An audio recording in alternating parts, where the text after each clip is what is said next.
Welcome to a Minute of Marvels. Today we're turning back the clock to the Ice Age, focusing on the magnificent woolly mammoth.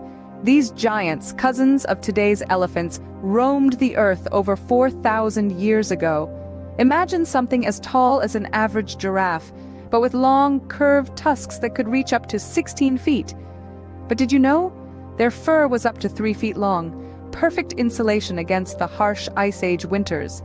And fascinatingly, despite their size, they were herbivores, munching up to 400 pounds of vegetation daily. Scientists are now trying to bring them back to life using their DNA, so who knows? Maybe we'll see a woolly mammoth walking around again. Stay curious, and until next time, this has been your Minute of Marvels.